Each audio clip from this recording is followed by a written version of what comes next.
The long ward stretched into shadow, the last daylight fading from the high windows until only the lamps held back the dark.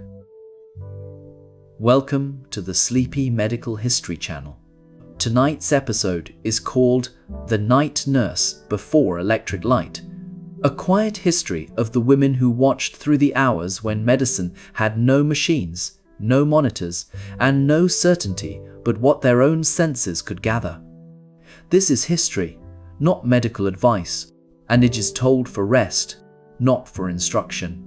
If these quiet medical histories help you settle at the end of the day, you can like this video, subscribe, and tell us in the comments what corner of medical history you would like to drift through next. Long before monitors glowed beside the bed, before the hum of machines filled the corridor, the night nurse worked in a different kind of light. The hospital at dusk changed in ways that are hard to imagine now. Voices lowered, footsteps softened. Lamps were lit one by one along the long polished corridor, each small flame pushing back the dark just a little. The day nurse moved from bed to bed with her final round. She knew each patient by name, by disposition, by the way they breathed when sleep was close. At every bedside she paused, sometimes adjusting a pillow, sometimes leaving a cup of water within reach. She spoke in low tones to the woman who would take her place. This handover was not a hurried thing. It was a deliberate ritual, a passing of trust from one pair of hands to another. The night nurse listened. She learned which patient was restless after midnight, which one called out in fever dreams, which old man in the corner bed liked to have his blanket tucked a certain way. Then the day nurse gathered her things and the door closed behind her. The night nurse stood alone in the ward. Without electric light, the room became a landscape of shadow and glow. The oil lamp on the central table cast a warm yellow pool across the floorboards, but beyond it, the ward receded into soft darkness. The tall windows reflected the flame, and beyond them, there was only the black of the night sky. The beds stretched in two long rows, white linen catching the lamplight, each one a small island of sleep or wakefulness. The silence was not empty. It was filled with the sound of breathing, deep and shallow, steady and ragged. The rustle of linen as someone turned. The distant creak of floorboards in the older part of the hospital. Somewhere a tap dripped into a basin. These were the sounds that the night nurse learned to read, each one a piece of information about the world she watched over. She began her first circuit of the ward. She moved slowly, her footsteps barely audible on the wooden floor. She carried no chart, no clipboard, no glowing screen. Her tools were her senses and her knowledge of the human body in its most vulnerable hours. At each bed she paused, not to wake, but to observe. She watched the rise and fall of the chest. She noted the color of the skin in the dim light. She reached out, gently, and felt the warmth of her forehead. The first thing she checked was the quality of the breathing. Was it too fast? Too shallow? Were there long pauses that made her wait, counting until the next breath came? She did not need a machine to tell her these things. Her ear was trained, her attention was steady, and the ward at night offered no distractions. She walked to the window and looked out at the hospital garden. The gas lamps along the street beyond cast a faint orange glow, but the garden itself was a dark shape, the trees barely visible against the sky. She thought of the patients who had come in that day, the ones whose fevers had broken, the ones whose recoveries were still uncertain. She would watch over all of them until the first light touched the window. There was a particular quality to night work that those who have never done it cannot quite understand. The world shrinks. The ward becomes the whole of existence. The hours pass differently, measured not by the clock, but by the slow rhythm of sleep and waking, of stillness and small movements. The night nurse carried this responsibility alone. There was no one to confer with, no second opinion to call unless the matter was urgent. She trusted her training, her experience, and the quiet wisdom of her own attention. She returned to the central table and sat down in the wooden chair. The lamp beside her held a fresh supply of oil. The ledgers were open, the pen was dry. She would write her observations later, but for now she simply sat and listened. The ward breathed around her. The night stretched ahead, long and full of small duties, and she was ready for each one. In the hours before dawn, the hospital felt like a ship at anchor. The patients dreamed, the nurses watched, and the city outside did not intrude. But as the night deepened, the air itself seemed to grow heavier. The old floorboards settled, the windows rattled softly in their frames, and the night nurse knew that the hardest part of her shift was still to come. The hour when human vitality dips lowest, when the sick body struggles most to hold on. But that hour would arrive in its own time. For now, the ward was quiet, the lamp was steady, and she had her place in the long history of those who kept watch through the dark. If you needed someone watched through the night in the year 1820, you would not necessarily send for a formally trained nurse. In many places, that kind of professional role had not yet taken shape. You might send for a woman from the village or the nearest street, perhaps a widow, perhaps someone's elderly aunt, perhaps a woman who had simply nursed her own children through fever and was known to be kind and steady-handed when there was sickness in a house. There was often no examination to pass, no certificate to earn, no school to attend. There was need and willingness, and whatever experience a life had given her. This was the condition of sick nursing before professional training arrived. The work was considered domestic, not medical. Washing a patient, changing soiled linen, feeding broth by the spoonful, emptying the basin, turning the pillow to the cool side. These tasks belonged to the same world as laundry and kitchen work. They required no learning from a book. They required patience, endurance, and a body strong enough to lift and carry and stay awake through the longest night. In the great voluntary hospitals of London, Dublin, and Edinburgh, the women who performed this work were often hired with little more than a character reference from a clergyman or a former employer. Some had been servants, some had been charwomen. A few had been patients themselves and stayed on when there was no other place to go. The matron of the ward supervised them unevenly. The hours were long, the pay was low, and the work was understood to be menial. A hospital nurse in those years occupied a strange middle ground. She was trusted with the vulnerable bodies of strangers, yet she was given almost no instruction in how to recognize a change in a patient's condition, let alone what to do about it. And still, the night work went on. A woman sat in a straight-back chair beside a bed or at the end of a ward, with a single tallow candle or a small oil lamp casting a trembling circle of light. The ward was quiet, but never silent. Someone coughed. Someone turned heavily on a straw mattress. Someone called out in a dream. She watched. She waited. She refilled the water jug. She coaxed a little broth past dry lips.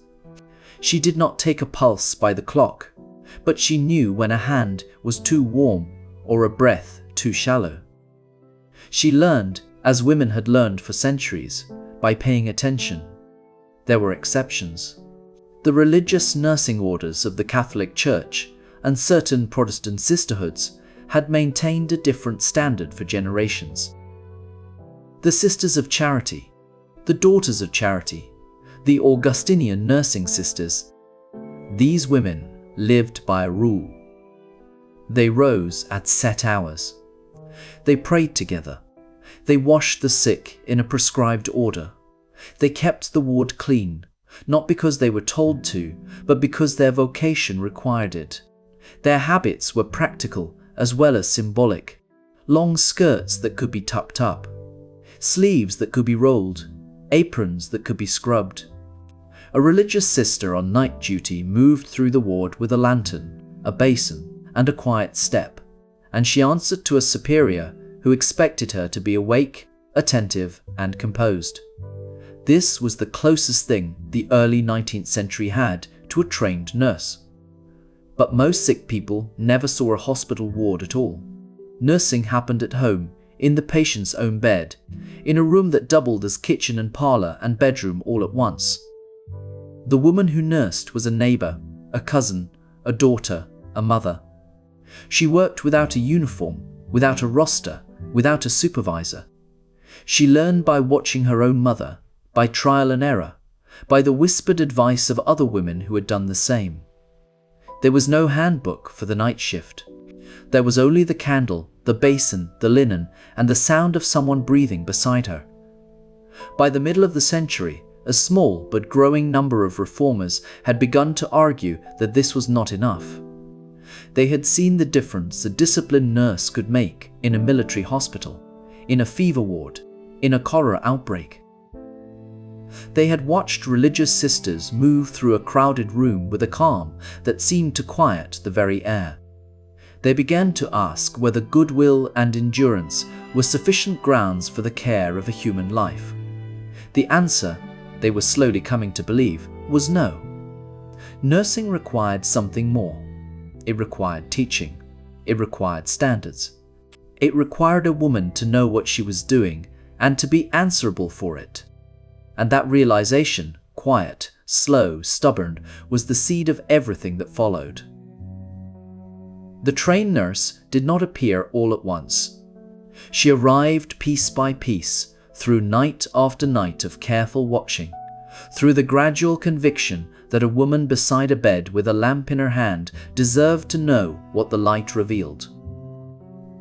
The professional nurse was still years away, but the shape of her was already beginning to form in the dark, between one breath and the next, in the long stillness of a ward where no one slept soundly.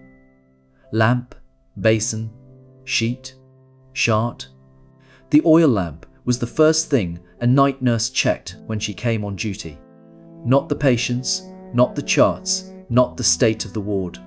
The lamp. Without it, she could not see a face, could not read a pulse, could not tell whether the flush on a cheek was fever or the heat of a summer night. The lamp stood on a small shelf near the door, a simple brass or tin thing with a glass chimney that must be polished and clear. She would lift it, tilt it gently to feel the weight of oil, then turn the wick with careful fingers until it stood just high enough to cast a steady glow. Too high and the flame would smoke and blacken the glass. Too low and the room would fall into shadow. This was the first skill of the night nurse, and she learned it before she learned to take a temperature. The basin was white ceramic, thick and cool to the touch, kept on a wooden stand beside the bed. Water was carried from the ward kitchen in a metal pitcher, not always hot, but never cold enough to shock the skin. A night nurse might fill the basin a dozen times in a shift. A cloth dipped and wrung, wiped across a sleeping forehead. A hand washed after touching a dressing. A child's face cleaned of sweat and tears. The basin held no medicine, but it held the ordinary work of care. In the dark hours, the sound of water in a ceramic bowl was as constant as breathing. The nurse did not think of Florence Nightingale's instruction to keep water fresh and basins clean. She simply did it, because the basin was part of her hands, as natural as lifting a cup. The linen was folded in a cupboard at the end of the ward. Cotton sheets, boiled and bleached, stacked in even squares. The night nurse learned to fold without noise, to pull a sheet from under a sleeping patient without disturbing the mattress, to change a pillowcase in less than a minute. Fresh linen smelled of sun and lye soap, and that smell became a kind of landmark in the dark. A patient who had been restless would settle against a clean pillow. A nurse who had been on her feet for hours would pause for a moment with a folded sheet in her hands, the weight of it familiar and steadying. The linen was not precious, it was not rare, but it was the thing the patient felt against the skin, and the night nurse knew that. The chart was a ledger bound in black cloth, kept at the foot of the bed or on a small desk near the ward window. The night nurse wrote by lamp, the nib of her pen scratching across lined paper. Pulse, temperature, how much broth was taken, whether the patient slept or lay awake staring at the ceiling. The entries were short. There was no time for description. But the chart told a story across the hours. A fever rising at midnight, a pulse that steadied toward morning. A patient who asked for water at 3 in the morning, then slept until dawn. The chart was not for the doctor alone. It was the night nurse's record of what she had seen when no one else was watching. Each column a small act of attention. Each row a life, quiet and unsung. These 4 objects were the equipment of night nursing. A lamp to see, a basin to clean, a sheet to comfort, a chart to remember. They cost little, they made no noise, but they were the tools of a kind of medicine that did not depend on machines. The night nurse trusted them because she knew them by touch. She could trim a wick in the dark. She could fold linen without looking. She could feel a fever before the thermometer confirmed it. The objects themselves were ordinary, but the care that moved between them was not. And when the first grey light touched the ward windows, the nurse would set the lamp aside, knowing the day nurse would soon arrive with her own lamp, her own basin, her own folded linen and fresh chart. The night work passed from one pair of hands to another, the objects unchanged, the attention renewed. The ward at Scutari was never truly dark, even at the smallest hour. A lantern hung from every third beam, casting long pools of yellow light across the rows of canvas beds. The air held limewash, wet wool, iron, and the strange closeness of too many bodies, breathing in a space built for half their number. This was a war hospital at night, and nothing in civilian nursing had prepared anyone for it.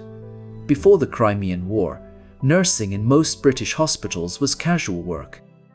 Women took it up for a few months or a few years, often between other posts.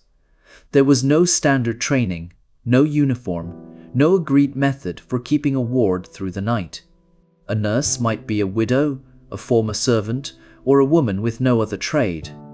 She learned by watching the woman before her, and what she learned depended entirely on where she stood.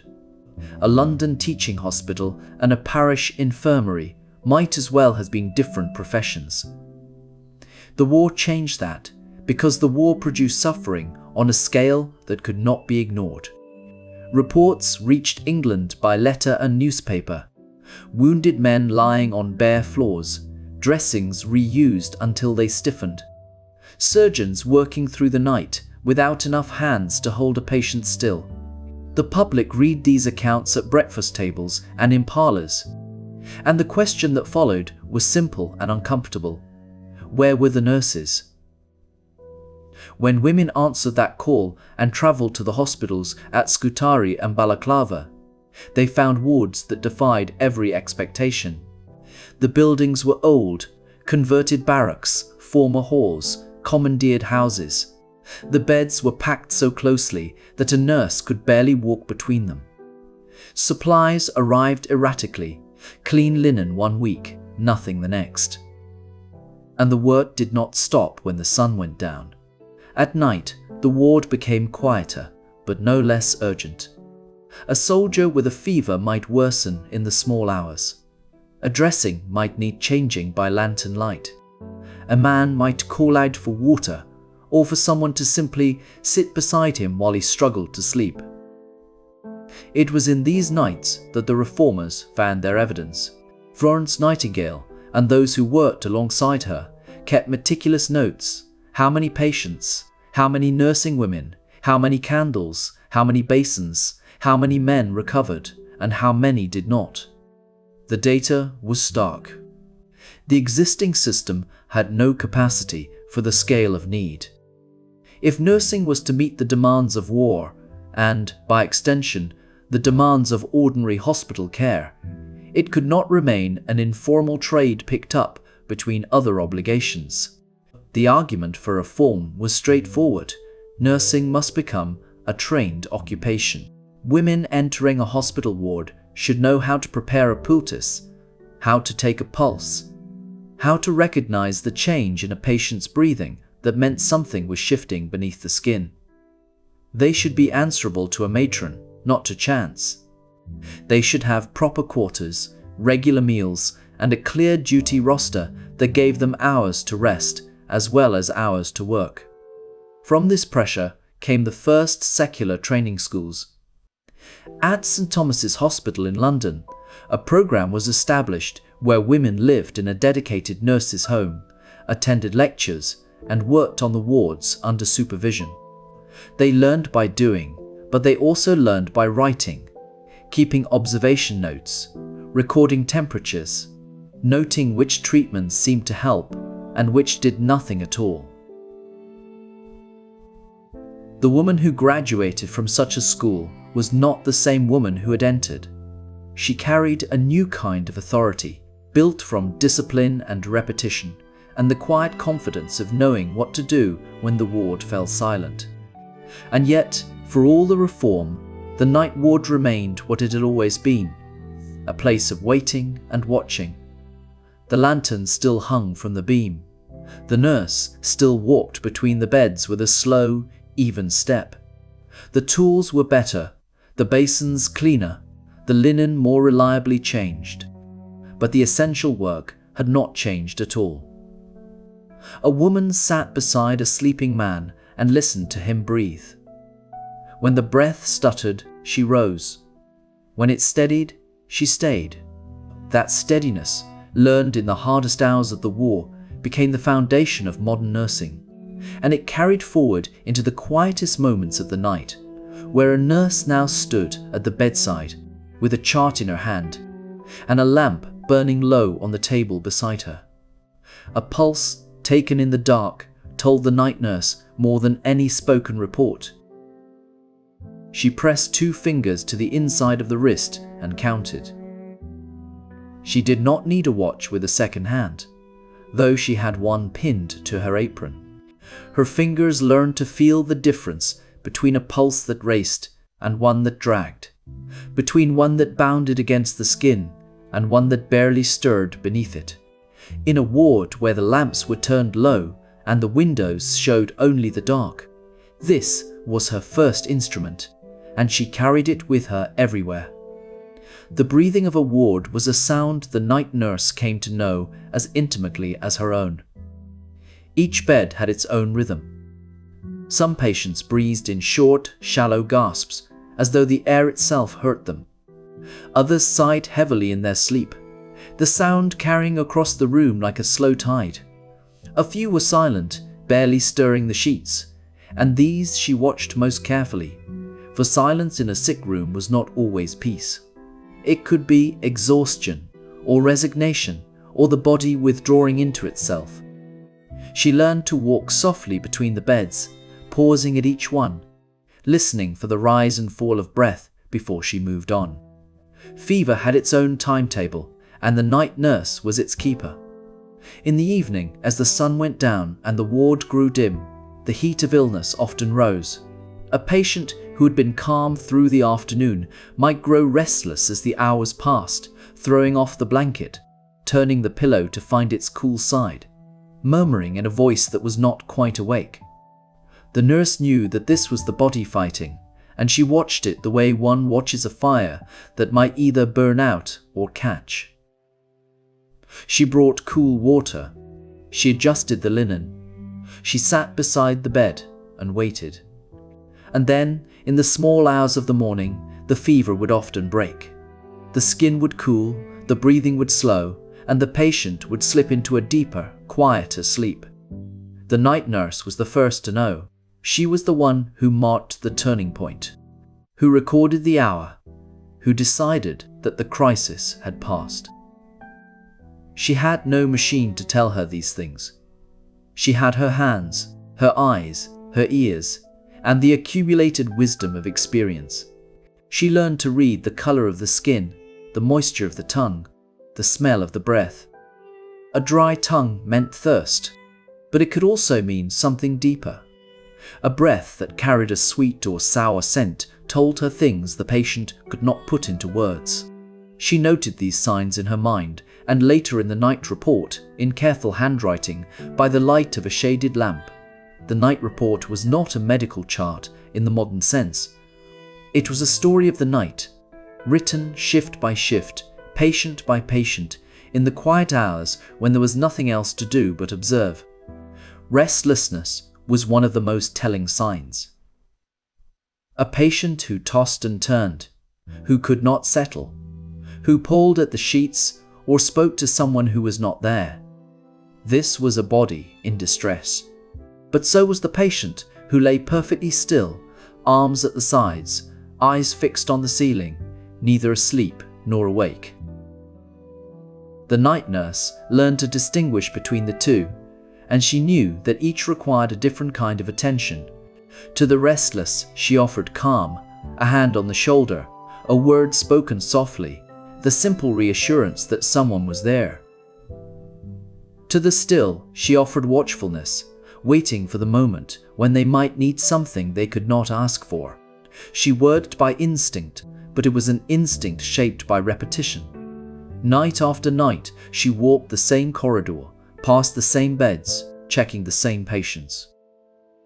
She came to know the small changes that others might miss. A pillow that was always damp on one side. A hand that reached for the water glass at a certain hour.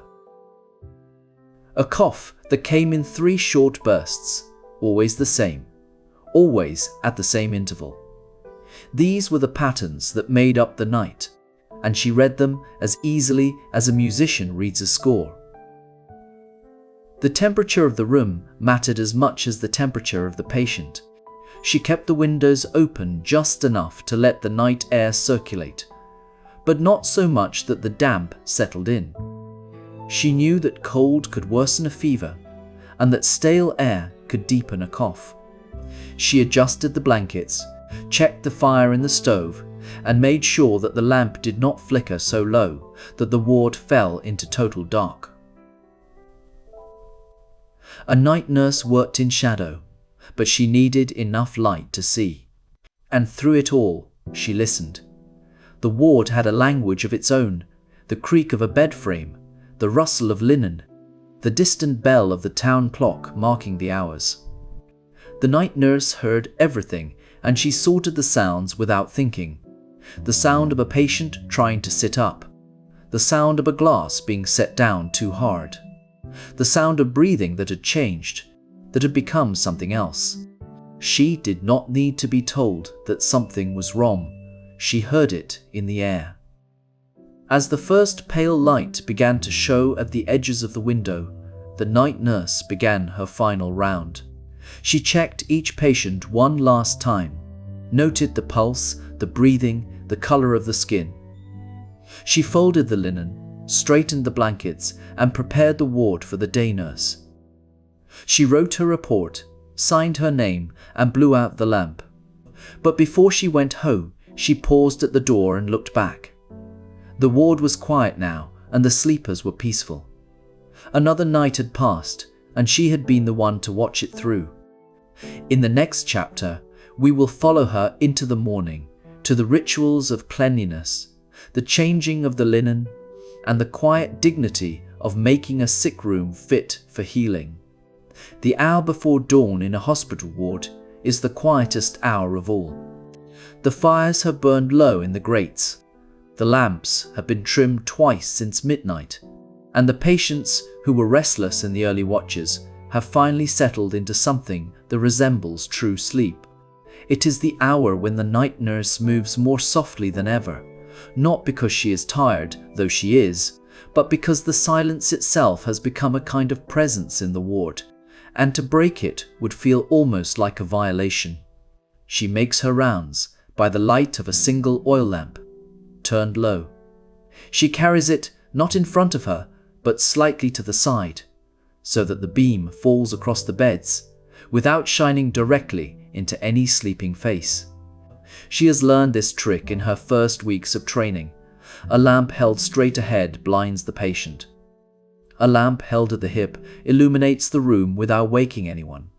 It is the kind of knowledge that does not appear in any textbook, that no lecturer has ever written on a blackboard, but that every night nurse learns within her first month on the wards. It is passed from one nurse to another, in the same way that the more senior nurses pass down the knowledge of how to fold a corner of a sheet so that it does not come loose during the night, or how to tell from across the ward whether a patient is truly asleep or merely lying still with eyes closed. The work of the night nurse is made of moments like this, small tasks, repeated 100 times, each one done with the same quiet attention as the last. There is no drama in it. There are no moments of heroism, or if there are, they are the kind of heroism that no one notices. The heroism of staying awake when the body wants to sleep, of keeping the hands steady when the mind begins to wander, of remembering every detail of every patient, even though the patients themselves will not remember her face in the morning. She goes to the window and pulls the curtain aside a fraction of an inch. The sky is still dark, but there is a change in the quality of the darkness, a slight thinning along the eastern horizon that was not there an hour ago. She lets the curtain fall and returns to the center of the ward. There is perhaps an hour left before daybreak, a little more than an hour before the day staff arrive, and she can give her report and walk home through streets that are just beginning to stir. She sits in the chair beside the ledger, folds her hands in her lap and listens. This is the part of the night that requires the most discipline, the hour when nothing happens, when the patients are all asleep, when the ward is quiet and still, and the temptation to rest one's eyes for just a moment becomes almost overwhelming. She has learned to resist it, not by force of will alone, but through a kind of internal rhythm that she has developed over months of night duty. She counts the breaths in the room. She notes the pattern of shadows cast by the lamp. She recites to herself the list of treatments due at dawn, the poultice for the woman in bed 2, the beef tea for the man in bed 6, the change of dressing for the child in bed 11.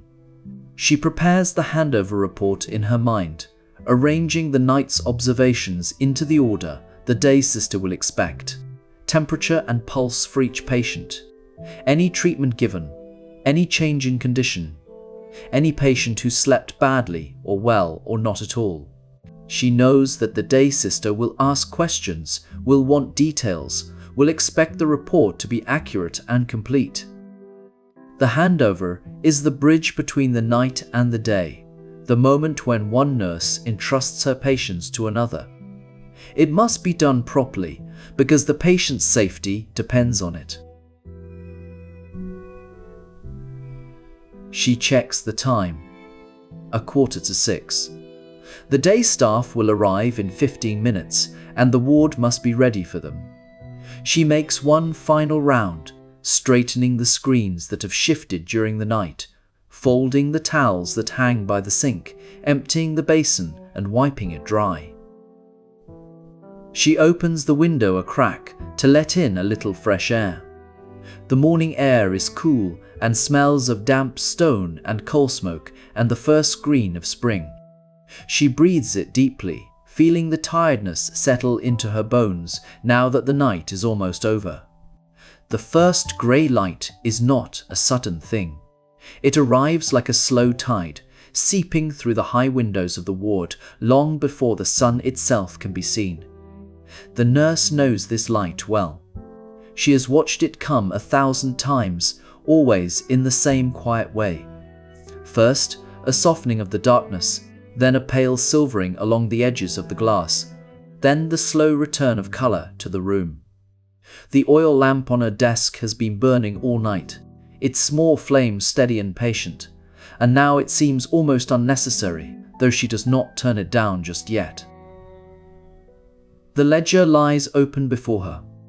The entries for the night are written in a clear, unhurried hand: names, temperatures, the times of broth and water, the small mercies of a cool cloth on a warm forehead. Nothing dramatic, nothing urgent. The night was quiet, and that is the best thing a night can be in a place like this. She reads back over her notes one last time, not because she must, but because she is the sort of woman who finishes what she begins.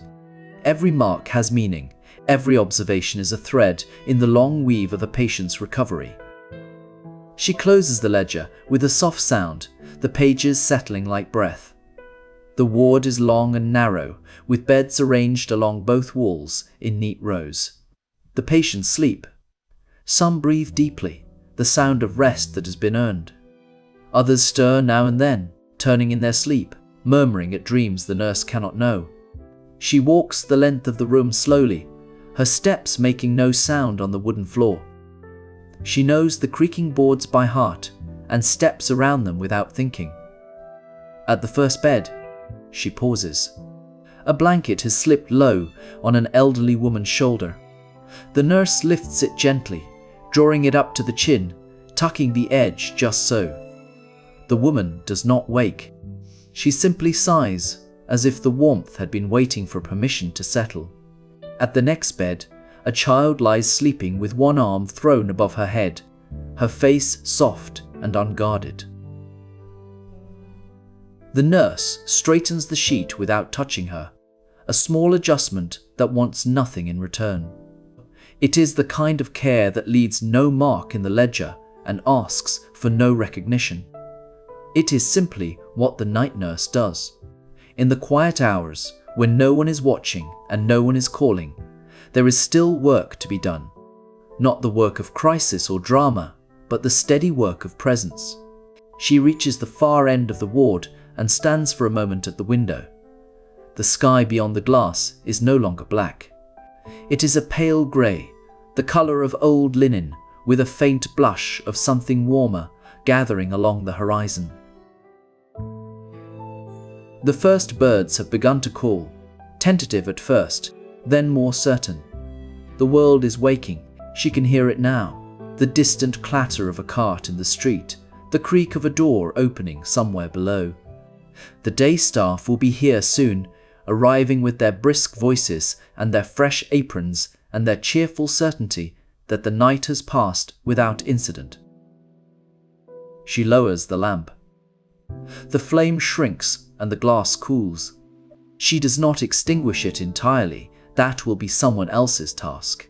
But she turns the wick down until the light is barely aglow, a small amber eye watching from the desk.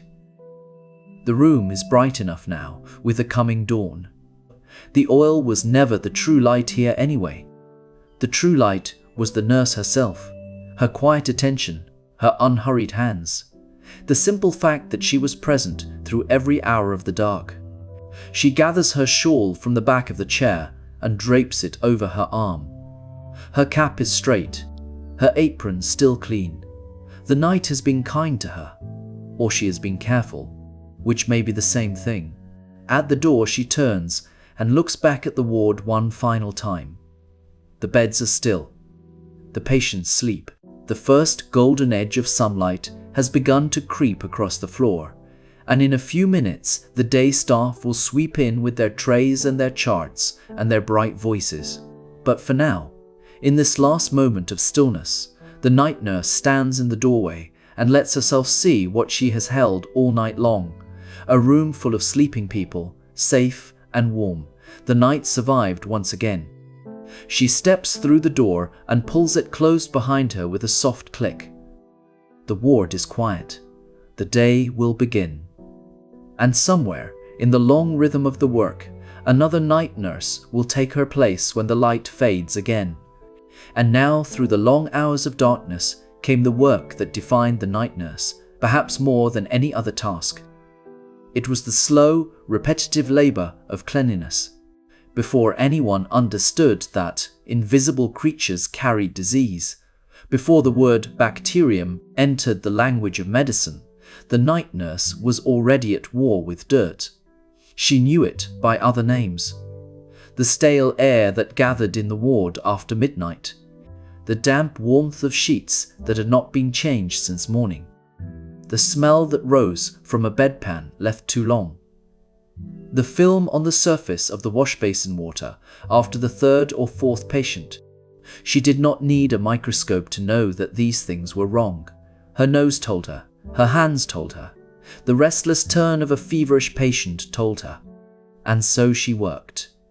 The bucket was carried from the tap at the end of the corridor, sloshing a little with each step. The brush was stiff-bristled, worn at the edges, smelling of lye soap.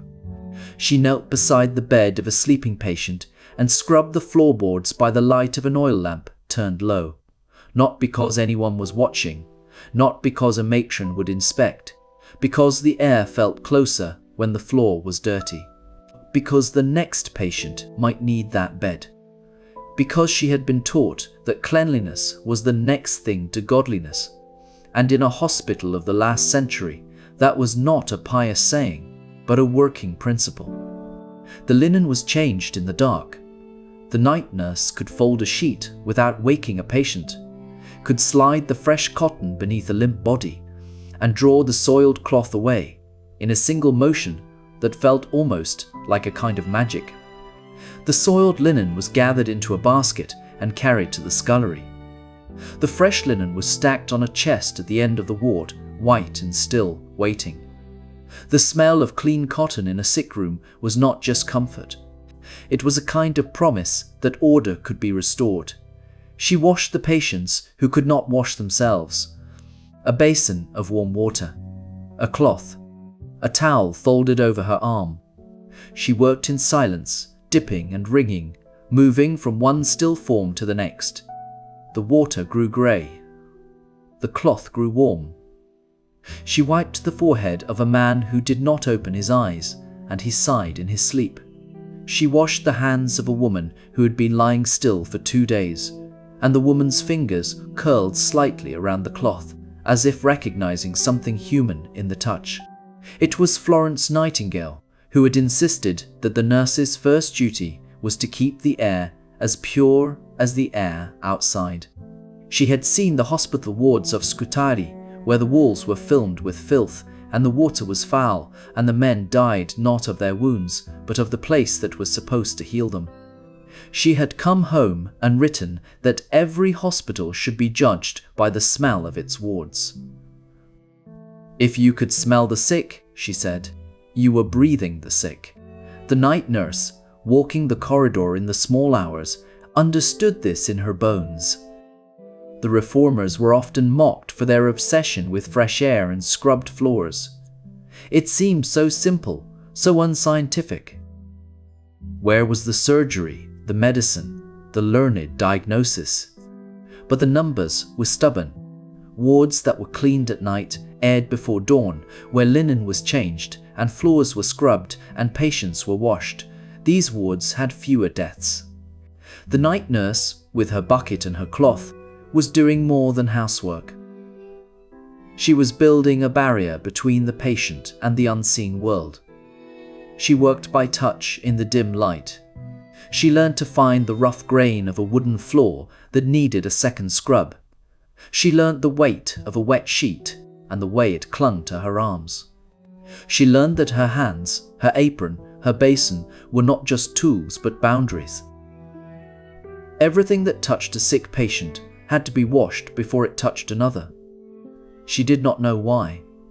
She only knew that the matron said so, and the matron had learned it from the books, and the books had been written by women who had watched the dying and noticed the pattern. The discipline of nightly cleaning was, in retrospect, one of the most effective medical interventions of the 19th century. Long before antiseptic became a word, the night nurse was practicing something close to it. She was not sterilizing. She was not following germ theory. She was scrubbing because the ward felt wrong when it was dirty, and that instinct, honed by training and reinforced by the quiet desperation of watching patients die, saved more lives than any medicine in the cupboard. She finished her rounds as the lamp began to gutter. The floor was damp. The linen was fresh. The window at the far end of the ward had been opened a crack, and the air moving through was cool and smelled of wet earth. The patients were still. She sat down in a chair by the lamp and listened to the slow rhythm of sleeping breath. The ward was clean. That was something. That was enough for now. And as she sat, she thought of the next hour's work, because cleanliness was not a task that could be finished. It had to be made again every night. Just as the nurse would soon rise to check the water jugs and prepare for the small comforts that the dark hours demanded, the food, the drink, the quiet watchfulness that kept a sleeping patient safe until morning. The night kitchen fire was banked low, but never out. The night nurse knew where the pot of broth sat warming, where the barley water cooled in a stone jug, where the milk had been set in the coolest corner of the pantry. She carried a small tray between the beds, bread broken into a bowl, a cup of thin gruel, a spoon, and moved as though the air itself might shatter if she hurried. Feeding the sick through the night was not grand medicine. It was elemental work, older than any hospital. A patient who could not sit up was spoon-fed where they lay, head propped on one arm, each mouthful waited for and watched. The spoon touched the lip gently. If the patient turned away, the nurse waited. She did not force. She returned in an hour or two, or whenever the broth was still warm and the patient's eyes opened again. The drink was simpler still. Barley water, toast water, milk warmed in a small pan, nothing that required chewing or strength. A glass set within reach for those who could lift it, a cup held to the lips for those who could not. The night nurse learned to judge thirst from a parched tongue, a cracked lip, the restless turn of a head on a pillow. She answered it before it was asked. But the elemental gift was sleep.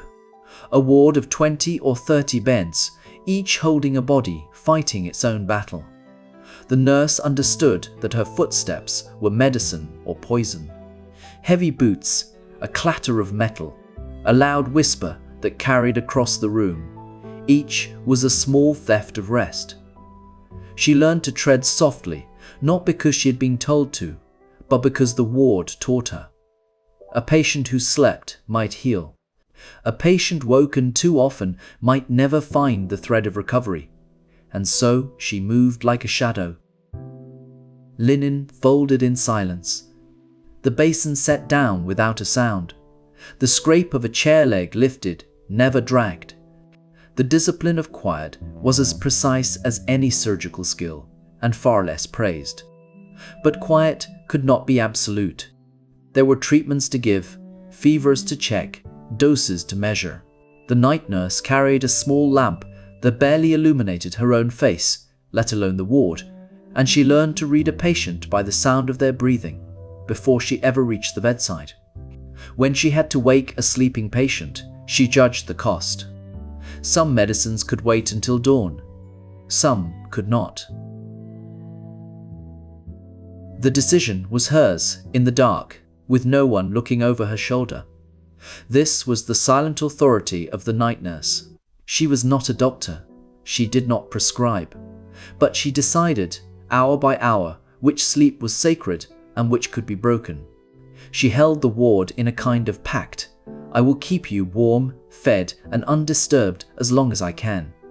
And when I cannot, I will be as gentle as the dark itself. The broth cooled. The water warmed. The night deepened. And in the stillness between one breath and the next, the nurse understood that she was not simply keeping watch. She was keeping the rhythm of life itself. Food, water, sleep, and quiet, the oldest remedies, and the ones that could never be replaced by any machine. Of all the burdens the night nurse carried, the heaviest was invisible. The lamp on the table could be refilled, the linen could be folded, the charts could be written, but the solitude of the hours could not be measured, and it could not be shared. During the day, a hospital ward was a busy place. Doctors came and went. Matrons inspected the beds. Families visited. Other nurses moved between the patients with purpose and chatter. But when the last visitor left and the ward settled into darkness, the night nurse became the only waking person in a room full of sleeping strangers.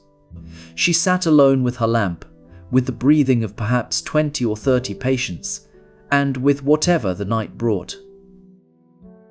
And the night could bring anything. A fever could rise. A wound could bleed through its dressing. A patient could grow restless or confused, or slip away quietly between one breath and the next. When these moments came, the night nurse had no colleague to turn to, no supervisor to share the weight of the decision. She had to decide alone whether to call for the doctor, whether to move the patient, whether the change she observed was something or nothing. And afterwards, when the crisis passed or the patient died, she had to sit back down in the same chair and continue her watch as if nothing had happened. The emotional discipline this required was immense. Nurses were expected to remain calm, kind, and efficient, no matter what they witnessed or felt. Exhaustion was not an excuse. Fear was not often spoken of. Grief was something to be carried quietly, like a folded cloth pressed against the chest. A nurse who lost a patient she had grown attached to might have no one to tell. Some nurses left traces of these feelings in letters, memoirs, training records, and institutional archives. They wrote about the silence. They wrote about the strange intimacy of watching over a stranger in their most vulnerable hours. They wrote about the weight of being the only person awake in a room where everyone else was dreaming. This was not a failure of care. It was the shape that care took in the quiet hours. The night nurse did not merely perform tasks. She held the emotional space of the ward. She was the calm presence that the patients sensed in their half-sleep. The steady figure that moved between the beds with no hurry and no alarm. If a patient woke in the dark, frightened and disoriented, it was the night nurse who spoke softly, who adjusted the blanket, who made the world feel safe again. She did this even when she was frightened herself, even when she was grieving, even when she had not slept properly in days, and the hours stretched ahead of her like an endless corridor. There was also the strange intimacy of the night.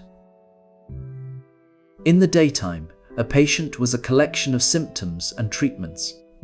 At night, they became simply a person, lying still in the dark, breathing, dreaming, existing in a way that felt more private.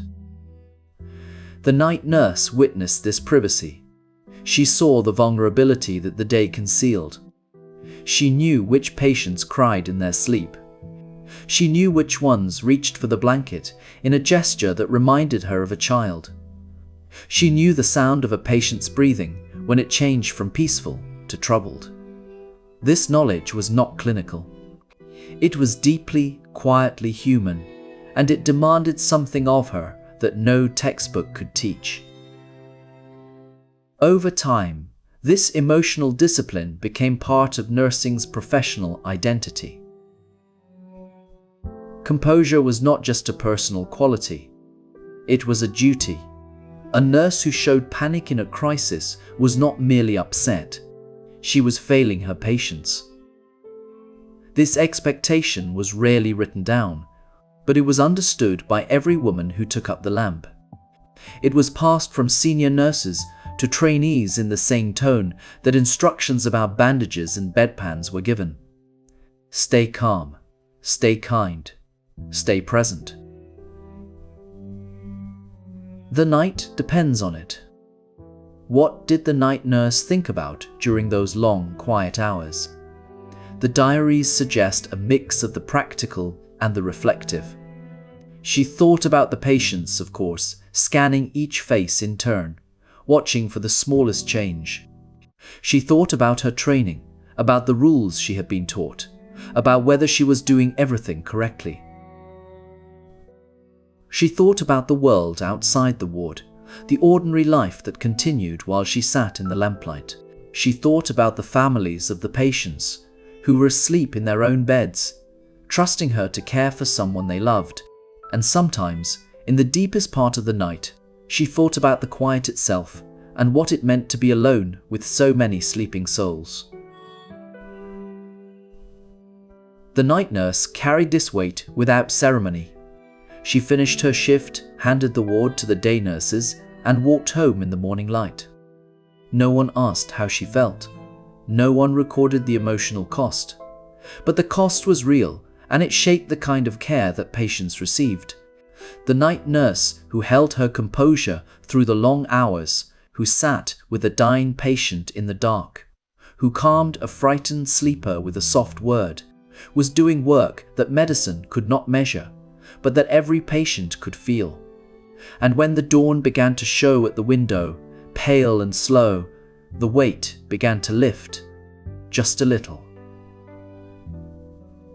The world was returning. The silence would soon break. The night nurse gathered her things, blew out the lamp, and prepared to hand over the ward. But the patients had already received her truest work, the quiet gift of a presence that did not waver through the dark. The night report began as a simple thing, a page, a pen, a lamp pushed close to the ledger. The night nurse sat down after the ward had settled, after the last sip of water had been given, and the last restless patient had turned toward sleep. She wrote what she had seen. Not everything. There was never time for everything. But what had changed? A temperature that had risen toward midnight, a cough that had deepened, a wound that had seeped through its dressing, a patient who had asked for water 3 times, which might mean nothing, or might mean fever was building. It was not the kind of writing that doctors did. Doctors wrote diagnoses and orders.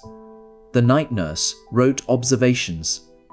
But in that difference lay the beginning of something new. The night nurse was the only person in the hospital who watched the same patients for 12 unbroken hours. The day nurse had rounds, meals, visitors, the comings and goings of consultants and surgeons. The night nurse had stillness, and stillness made her the best witness in the building. At first, hospital record-keeping was informal. A matron might keep a notebook. A night nurse might leave a verbal report for the day nurse before walking home in the early morning. But as hospitals grew larger and wards filled with strangers rather than neighbors, the spoken word was no longer enough. A night nurse could not stand at the bedside of every patient and explain what she had seen to the incoming shift. She needed a written record that could be read, checked, signed, and kept. The night report became that record. A ruled page with columns, time, patient, observation, action taken. The nurse wrote in ink because pencil could smudge or be erased. She wrote in a hand that someone else could read because the day nurse would rely on those words to know where to begin. She wrote plainly because the point was not to impress but to inform. Patient restless until 2. Took only half the broth. Forehead warm to the touch. No flourishes, no interpretation. Just the facts as she had seen them in the order they had happened. Florence Nightingale understood the power of this ordinary act. In her notes on nursing, she insisted that careful observation was the foundation of good care. But she went further. She argued that nurses should write down what they observed, not for the doctor, not for the matron, but for themselves. Writing fixed attention. It forced the nurse to be precise. A vague impression became a specific note. The patient seemed uncomfortable. became the patient shifted position every few minutes and declined the blanket. That shift from the vague to the specific was the shift from a helper to a professional. Training schools for nurses began to teach report writing as a formal skill. Student nurses practiced filling out charts under the eye of a senior sister. They learned that a good report did not simply list events. It distinguished what mattered from what did not. A patient who coughed once during the night was different from a patient who coughed every hour. A patient who woke briefly was different from a patient who could not be roused. The shape of the night was captured in those columns of ink. The night report also gave the night nurse authority. Before written records, her observations were hearsay. She could tell the doctor what she had noticed, but the doctor might dismiss it or forget it. Written on paper, signed with her name, the same observations became evidence. They could be reviewed. They could be compared with the notes of the day nurse. They could be presented at the morning consultation. The night nurse's knowledge, once invisible, now sat on the desk beside the doctor's own notes. This was not a small change. In the long history of nursing, the move from oral to written tradition marked a turning point. Nursing had always been a practice of the hands: washing, feeding, bandaging, soothing. Those were skills passed from woman to woman, learned by doing. But writing added a new dimension. It made nursing a practice of the mind as well. The nurse who wrote a report was not just a pair of hands. She was an observer, a recorder, a contributor to the medical knowledge of the ward. The night report was the place where the night nurse became visible. In the dark, she was a silhouette, a footstep, a voice asking if you needed anything. No one saw her work. But the report, sitting on the desk in the morning light, showed that the work had been done. It showed that someone had watched through the long hours and had seen what needed to be seen. That act of writing, repeated every night in every ward, slowly built the foundation of modern nursing identity. The nurse was no longer just a compassionate presence. She was a professional with a record, a body of knowledge, and a place at the table. The night report was her signature, left behind after the lamp was blown out and the shift was done.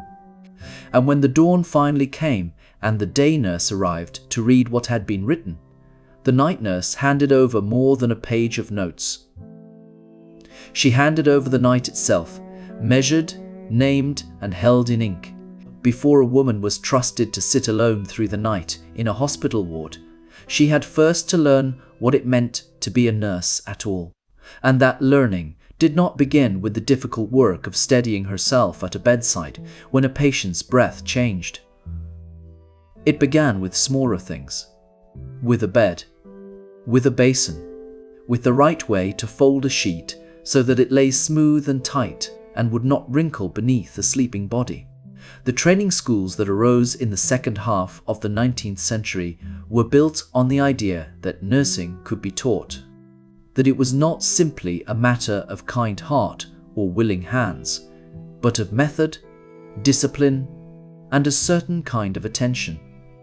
A young woman who entered a probationer program would find herself in a world of rules and routines, of starched aprons and quiet correction.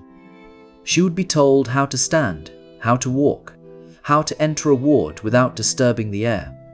She would learn to carry a tray level, to pour water without dripping, to fold bandages in even lengths and roll them with the ends tucked in. Much of the first months was spent on the ward under the eye of a senior nurse. The probationer watched and copied.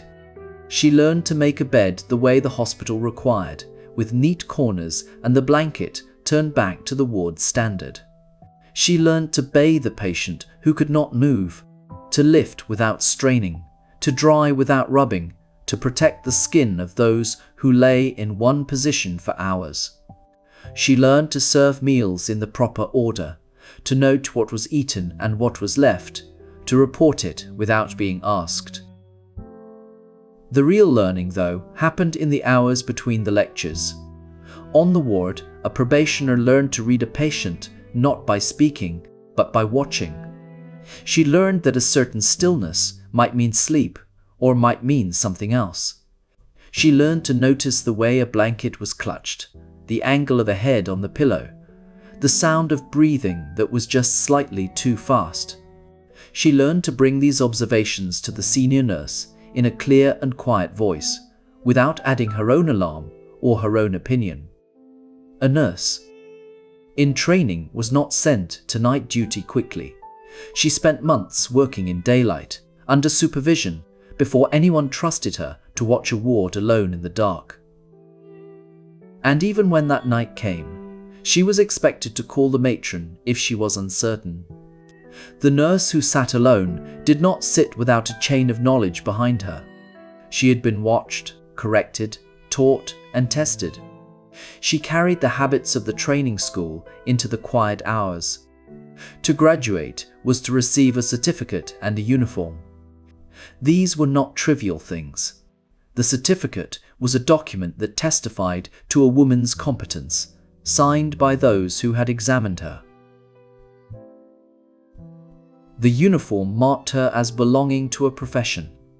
She was no longer a sick nurse, the kind of woman who might take up nursing because she had no other option, and whose knowledge came only from what she had seen. She was a trained nurse. The distinction mattered deeply to the reformers who built the schools, and it mattered to the women who passed through them. The uniform itself was practical. A dress of stout fabric, an apron, a cap that covered the hair. But it was also a signal. When a probationer put it on for the first time, she was announcing that she had submitted to a discipline. She had agreed to be shaped by the hospital and its standards. The cap, in some schools, was not awarded until the first year was completed. To earn it was a small ceremony, a step toward the woman she was becoming. By the time a nurse sat down for a night shift, she had made hundreds of beds. She had bandaged arms and legs and heads under the eye of a teacher. She had memorized the bones of the hand and the signs of approaching delirium. She had been corrected and corrected again. She had learned to be calm in the presence of suffering, not because she did not feel it, but because calmness was part of the work. And so when the ward fell quiet and the lamp was turned low, she was ready. She knew what to watch for. She knew when to act and when to wait. She knew that the night was long and that her job was not to fill it with activity, but to protect the stillness that allowed her patients to rest. The first grey light began to soften the edges of the windows. The night nurse would prepare for the arrival of the day staff. She would tidy the ward, check each patient once more, and set out the fresh water and clean linen that the morning would require. Soon the day nurse would appear, and the night's work would be handed over in a low voice. The ward would return to light, and the night nurse would gather her things and make her way home through streets that were just beginning to stir. But that is a story for the next chapter. The hospital after dark was not merely a building with the lights turned down. It became something else entirely, a night world with its own geography, its own sounds, its own laws. The night nurse, who walked its corridors after sunset, inhabited a place that the daytime staff would barely recognize. 19th century hospital architects had designed these buildings with the principles of light and air in mind. Long open wards ran the length of each floor, with high ceilings and tall windows set on both sides so that cross breezes could carry away the miasmas that were believed to carry disease. During the day, these wards were flooded with daylight, scrubbed, bustling with surgeons and students and visitors. But at night, the same windows turned to dark mirrors. The glass reflected the dim glow of a single lamp and the silhouette of the nurse who carried it. Outside, the world was invisible. The ward existed alone, suspended in its own small circle of light. The night nurse moved through corridors that stretched far beyond her own ward. The hospital was a labyrinth of connecting passages, some leading to empty stairwells, others to closed doors behind which other nurses slept between shifts, snatching 2 or 3 hours before they were called again. She learned the sound of every floorboard, the way certain doors stuck and needed a particular lift of the handle, the places where a draft would catch the flame of her lamp and make it gutter. These were not obstacles. They were the language of the building, and she had learned to read it. Hospital clocks struck the hours throughout the night, and their chimes carried differently in the stillness. The quarter-hour bells from the central tower reached the far wards a moment later than those nearby. So the night nurse developed a sense of time that had nothing to do with the watch. She knew by the quality of the darkness, by the position of moonlight on the floor, by the sounds of the building settling around her. The night was marked not by hours alone, but by tasks. At set times, the nurse would move from bed to bed, turning patients who could not turn themselves, checking that limbs were not trapped beneath the weight of blankets, feeling foreheads for the dry heat of fever. The fires in the ward stoves needed tending. Coal scuttles had to be refilled before the morning. Lamps required trimming and fresh oil, and the small pantry where tea was prepared for the dawn round had its own quiet rituals: boiling water fetched from the basement kitchen, cups arranged on trays, bread set out on linen. The building itself had a night rhythm that the day staff never experienced. The structure cooled as the hours passed. Iron railings contracted. Timber joists settled. The great stone corridors transmitted footsteps in a way that was entirely different from the muffled bustle of daytime. A creak in the west wing could be heard on the east stairwell if the air was still. The night nurse learned to distinguish the building's own voice from the sounds that required her attention. And the sounds that required her attention were subtle. A change in the pattern of a patient's breathing, the rustle of sheets that meant someone was restless or trying to get up, the small cough that might mean a throat drying out. In the daytime, these sounds were lost in the general clamor of hospital life. At night, they were everything. The dark corridors were not empty, though they felt empty. Behind every closed door lay another sleeper, another patient, another nurse resting between duties. The night nurse passed these doors with a knowledge of what lay beyond. The fever case in the side room, the elderly woman who called out in her sleep, the young man whose bandages needed changing before dawn. Every closed door was a story she already knew. There was a particular stillness that settled over the hospital in the small hours, somewhere between 2 and 4 in the morning. The fires had been banked. The last medicines had been given. The patients who could sleep were sleeping, and those who could not lay quietly with their own thoughts. In that stillness, the night nurse might sit for a few moments at the central table, her lamp casting a circle of light on the open chart before her. She would write her observations in the ledger: pulse rates, sips of water taken, hours of sleep, any restlessness noted. These were not merely records. They were the story of the night, passed on to the day staff in the handover at dawn. The hospital at night was quieter than anything most people would ever know. But it was never truly silent. The ticking of the ward clock, the distant clang of a door in the basement, the wind against the tall windows, the soft, regular breathing of a ward full of sleeping patients, rising and falling like a single tide. The night nurse listened to all of it, and the building spoke to her in a language she understood perfectly. As the first grey light began to show at the edges of the windows, the character of the hospital changed again. The lamps seemed weaker. The shadows lost their depth. The building stirred, and the sounds of the day began to gather.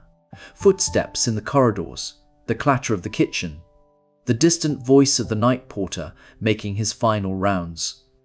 The night nurse knew that her world was about to dissolve back into the ordinary business of the hospital. She would gather her charts, check her patients one last time, and prepare to hand over the night to the staff who were just arriving.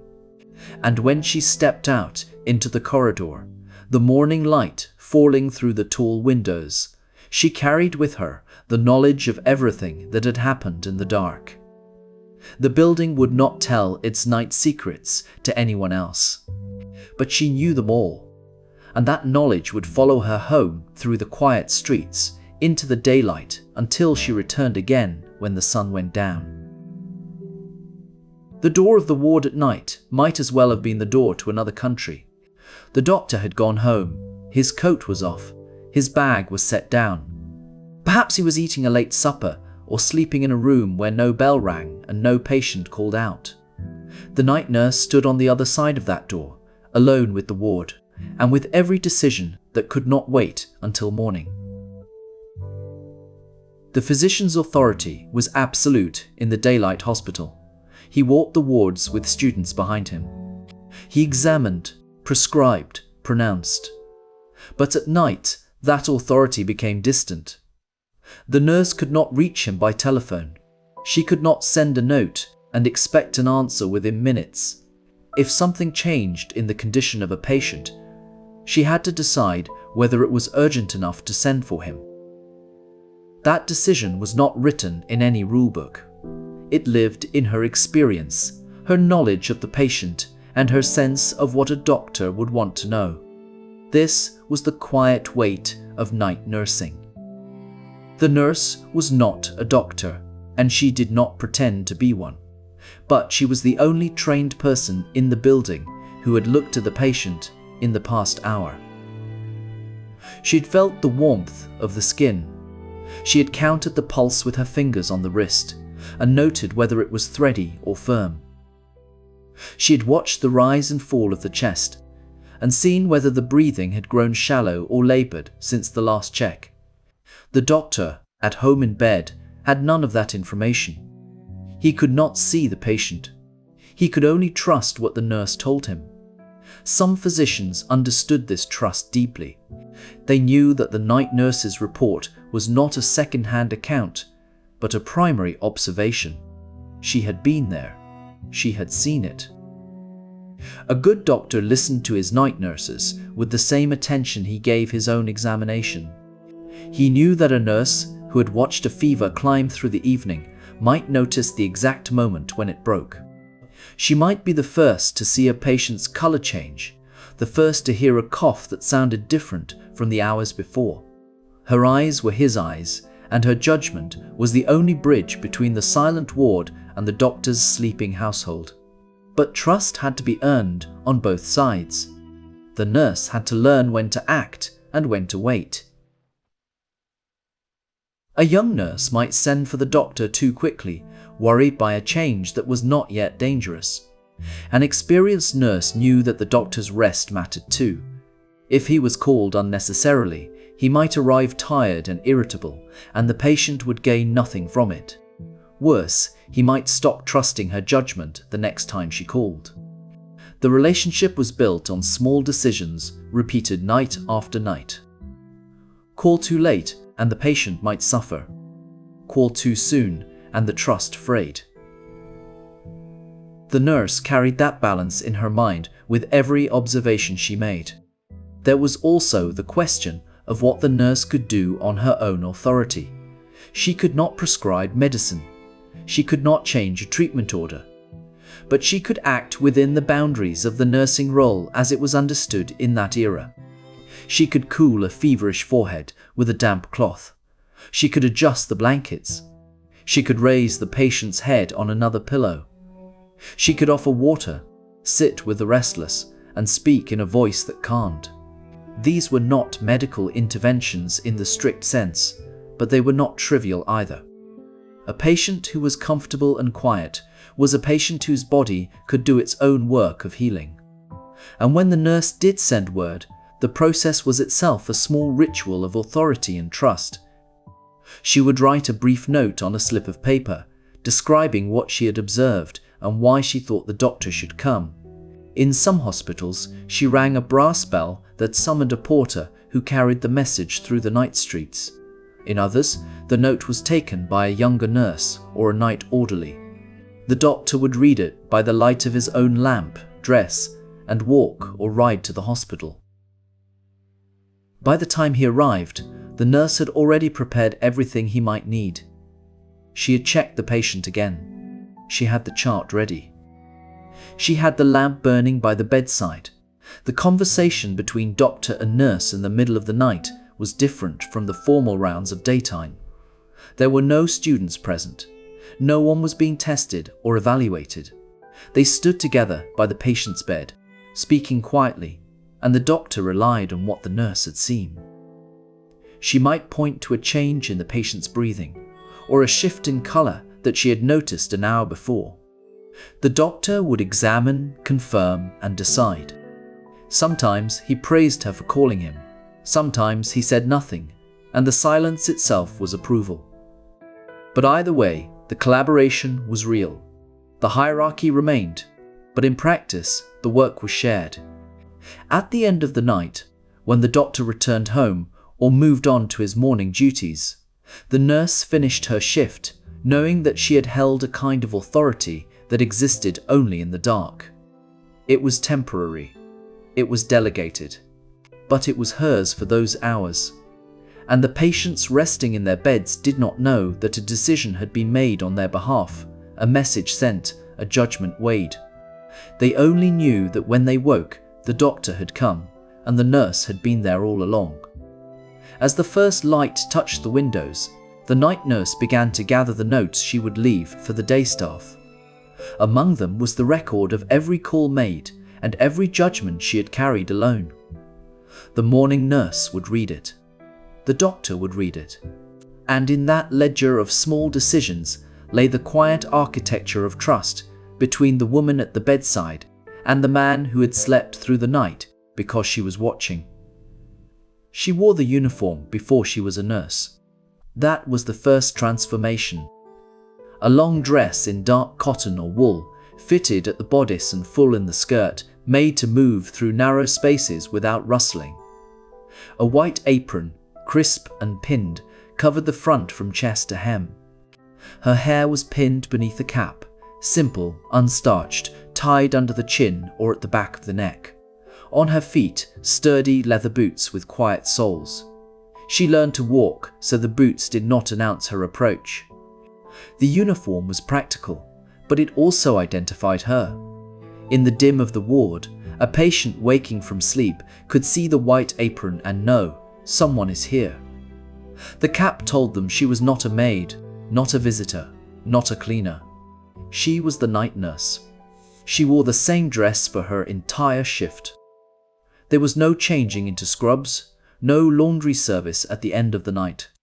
The uniform carried the smell of the ward, carbolic soap, lamp oil, boiled linen, the faint warmth of a patient's room.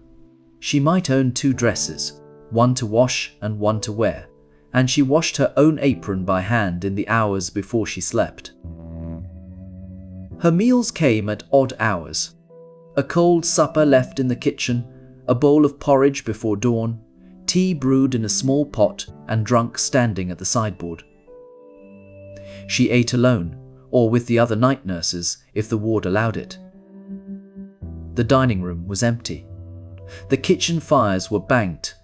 The food was simple and often the same: bread, butter, a slice of cold meat, tea. She carried a cup to the window sometimes, looking out at a street she no longer walked in daylight. She lived at the hospital. Accommodation was part of the wage, and the wage itself was small. A small room near the ward, sometimes with a window, sometimes without. A narrow bed. A chair. A washstand with a jug and basin. A hook on the door where the uniform hung overnight. The building never really went quiet. Footsteps passed in the corridor. A door closed somewhere. Someone called out in sleep. The night nurse learned to rest in fragments, to drift in and out, to answer the bell and return to bed as if she had never been away. Her health paid the price. The work was physical, lifting, turning, carrying water, changing linen, standing for 12 hours or more. The hours were unnatural. Her appetite suffered, her sleep suffered. Fevers passed through the ward, and she could not avoid them. She was exposed to the same illnesses as her patients, without the luxury of convalescence. If she fell ill, the ward lost a pair of hands. The other nurses picked up the work, and the night nurse was expected to return as soon as she could stand. For all of this, she earned a modest wage. But for many women, that wage was a door that had been closed to them elsewhere. Nursing offered a rare independence. She had a salary, a room of her own, a role that required skill and carried respect. She was not reliant on father, brother, or husband. She reported to a matron, not to a man of the house. In the narrow bed in the small room, in the dark cloth of her uniform, she possessed something her mother could not have imagined. A life of her own making. On short nights, when the ward was quiet and she had a moment, she sat at the small table in the kitchen alcove and wrote a letter by candlelight. The paper was cheap and she used both sides. She told her sister about the new ward sister, the storm that shook the windows, the patient who had smiled for the first time in a week. She did not write about the exhaustion or the cold food or the loneliness of the hours after midnight. Those things belonged to the night, and the night belonged only to the nurse. When the shift ended at dawn, she folded her apron. She washed her hands and face in the basin. She walked through the quiet corridor to her room, drew the curtain, and lay down in the growing light. The hospital was waking. The day nurses were arriving. And the night nurse, her body finally still, slipped into a sleep that was never quite deep enough.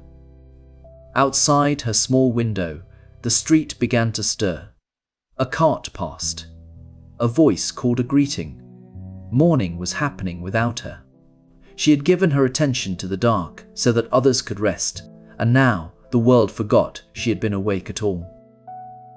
But she knew. And the patients whose brows she had cooled, whose water she had freshened, whose hands she had held at 3 a.m, they knew too. The night nurse left no signature in the chart. She left only the memory of a quiet presence, a white apron moving through the shadows, a hand adjusting a blanket, a voice low enough not to wake anyone else. That was her material life, uniform and basin, cold tea and narrow bed. The silent work that held the night together until morning came.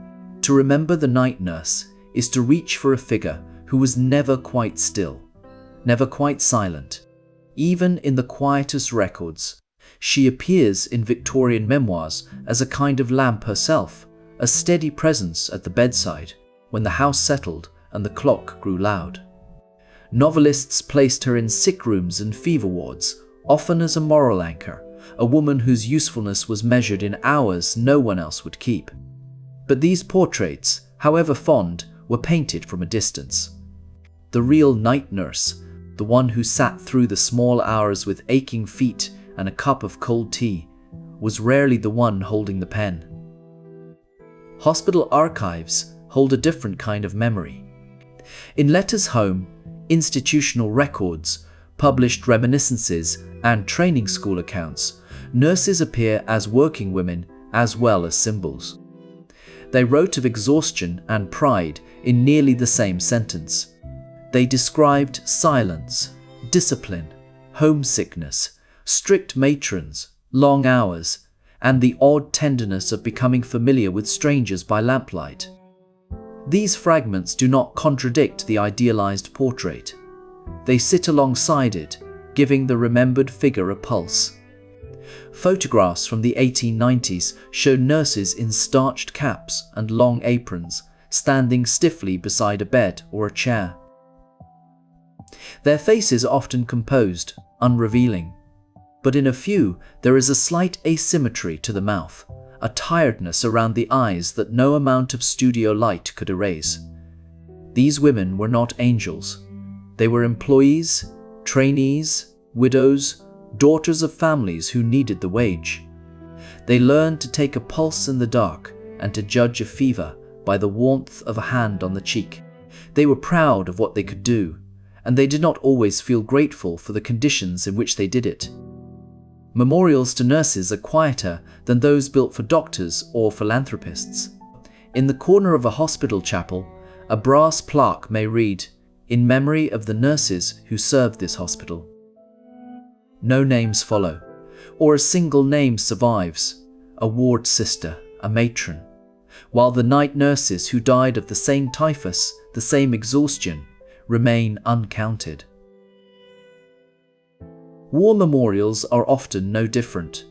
The physicians and the donors are listed in stone. The nurses who collapsed after 60-hour weeks are sometimes remembered only in a hospital log, a funeral expense recorded in a ledger, a line in a matron's annual report. And yet the figure of the night nurse persists in the collective imagination. She is the softly lit presence with the lamp, the one who walks the corridor when everyone else is asleep. That image is not inaccurate. It is a composite, drawn from hundreds of real women whose individual names have been lost, but whose methods became the bones of modern nursing. The way a nurse reads a patient's breathing in the dark, the way she folds linen without a sound, the way she knows when to speak and when to stay silent. These are learned behaviors, passed from one generation to the next, across candlelight and electric light alike. If you could ask a real night nurse from 1880 a single question, perhaps it would not be about her work at all. Perhaps you would ask what she thought about as she sat in the dim ward, listening to the breath of strangers.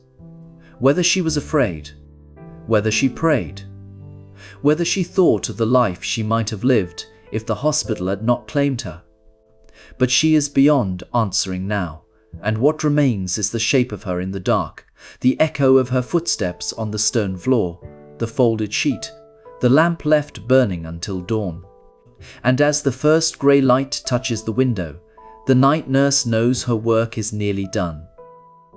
The morning sister will arrive soon, and the ward will stir, and the quiet hours will close like a book.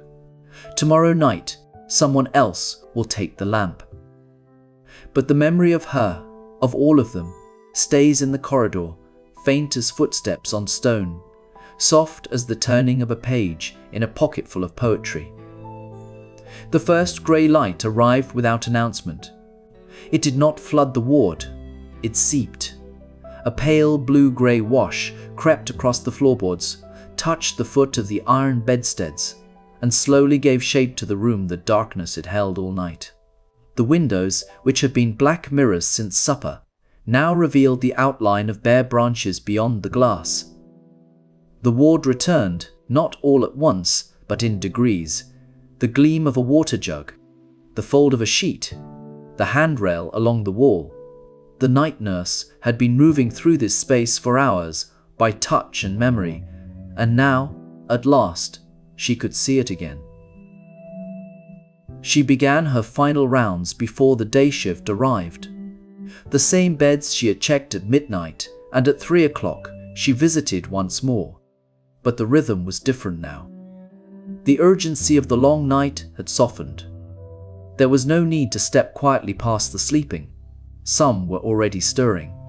A patient turned toward the window. Another blinked and asked for water. The nurse straightened a blanket, smoothed a pillow, tucked a loose corner of the sheet. These were small motions, the kind that left no trace in the written record, but they were the real fabric of night care. The night report lay open on the desk at the center of the ward. In her own hand, she had recorded temperatures, doses of medicine, intervals of sleep, and moments of restlessness. The ink was dry now. She closed the ledger and set it aside for the day sister, who would read through the night's entries before making her own morning assessment. The handover between shifts was not merely a transfer of information. It was a passing of trust. The night nurse knew things about these patients that no chart could capture. Which ones called out in their sleep? Which ones lay still as stone? Which ones asked for their mothers? That knowledge belonged to the dark hours. She did her best to put it into words before the daylight erased the feeling of it. She moved to the nearest lamp and lifted the glass chimney. The flame, which had burned low through the final hour, guttered and died as she placed the snuffer over it. One by one, she went around the ward, extinguishing each light until only the growing dawn filled the room. The smell of oil and warm brass lingered in the air, a scent that meant the night was over. The day nurses arrived as they always did, in a rustle of starched aprons and quiet greetings. Their uniforms were bright, their caps crisp, their faces fresh with sleep. They carried the energy of morning, a readiness that the night nurse recognized but no longer shared. There was a brief exchange at the desk, a few words about the patient in the third bed, a reminder about the medicine due at breakfast, a nod toward the one who had wept in the early hours. The night nurse unpinned her apron, folded it, and placed it in the laundry basket. Her shift was done. What did she do first when she finally reached that room? Perhaps she drew the curtain against the growing light. Perhaps she poured water from a pitcher into a basin and washed the long night from her face. Perhaps she sat on the edge of the bed, still in her shift, and let the silence settle around her. Perhaps she simply lay down and closed her eyes, knowing that somewhere across the city, in a ward now full of grey morning light, another nurse had taken her place. The night was over. The day had begun, and somewhere, in a room where the curtains were pulled tight, a woman who had held a lamp through the darkest hours finally let herself rest. And somewhere in the last hour of darkness, a change begins that no one in the ward has ordered and no instrument can measure. It starts as a barely perceptible shift in the blackness beyond the windows, a thinning, a softening, as though the world outside is breathing a little more shallowly than it did an hour before. The night nurse notices it before anyone else could, because she has been watching that darkness for so many hours that she has learned its gradations, the deep indigo of true midnight, the denser black of the small hours, and then, almost against expectation, the first hint of grey. It arrives without ceremony. One moment, the window panes are black mirrors reflecting the lamplit ward. The next, they begin to admit a cold, colourless light that does not compete with the flame, but sits beside it, patient and unhurried. The night nurse knows what this means, though she does not pause to mark it. She has seen it hundreds of times before. But there is always a small, private feeling, a release, a loosening in the chest when the dark sky begins to withdraw. She moves through the ward for the last time by lamp glow, but now she does not need to hold the light so close.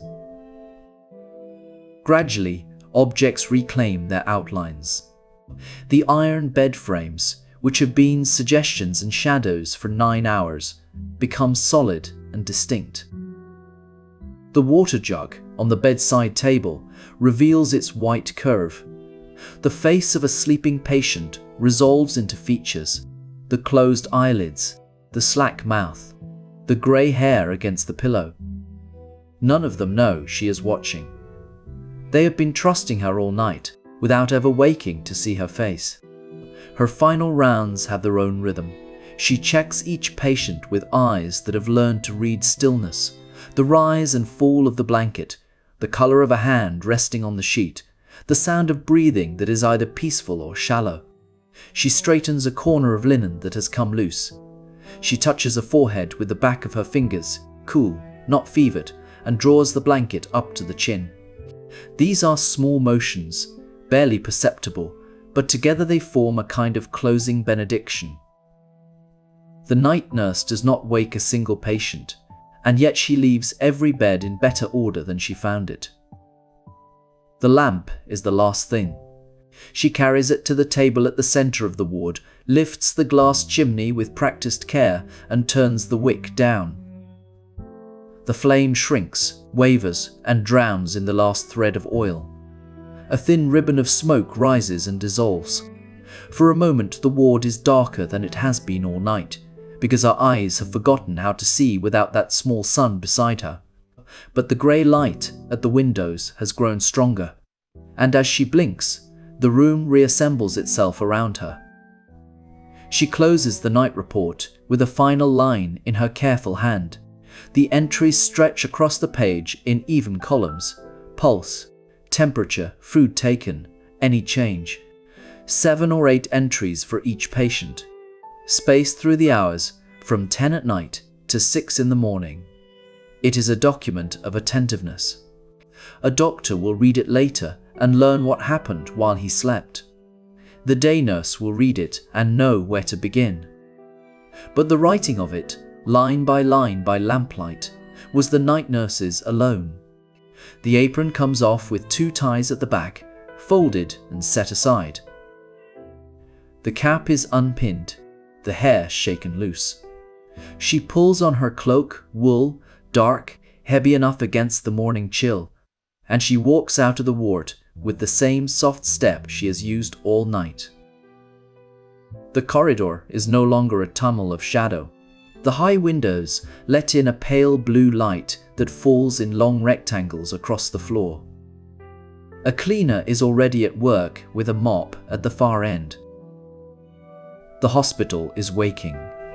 She steps outside into air that is cold and clean and smells of stone and damp earth. The street is nearly empty, with a cart moving somewhere in the distance. The sun is not yet visible, but the eastern sky has a band of rose and pearl that promises it will come. She walks home through a city that is only just beginning to stir. A milkman on his rounds, a servant sweeping a step, the first tram rattling past with lit windows and empty seats. And when she reaches her room, a small room in the nurse's home or a lodging house near the hospital, with a narrow bed and a washstand and a chair, she pours water into the basin and washes her face and hands. She hangs her cloak on the hook behind the door. She draws the curtains against a morning that is growing brighter by the minute. She lies down in a room that is darker than the ward ever was, and she closes her eyes. The sleep of the night nurse is deep and dreamless. It has to be. In a few hours, or by the next evening, she will wake and dress and pin on her cap and light the lamp again. Another night will begin, and another ward of sleeping strangers will trust her to watch over them in the dark. But for now, in the quiet morning, while the rest of the world goes about its day, the night nurse rests, and the ward, clean and quiet and filling with the steady light of morning, waits without her. That is the rhythm that held for generations, before electric light changed the hospital, before monitoring machines took over the pulse, counting, before nursing became a profession with degrees and specializations and intensive care units. The night nurse, with her lamp, her ledger, her basin, her calm hands, she walked through the dark so that the sick could sleep, and she left before anyone thought to thank her. The work was quiet, repetitive, and mostly invisible. But it was also, in its way, a kind of steady gift, a promise that someone was watching all through the night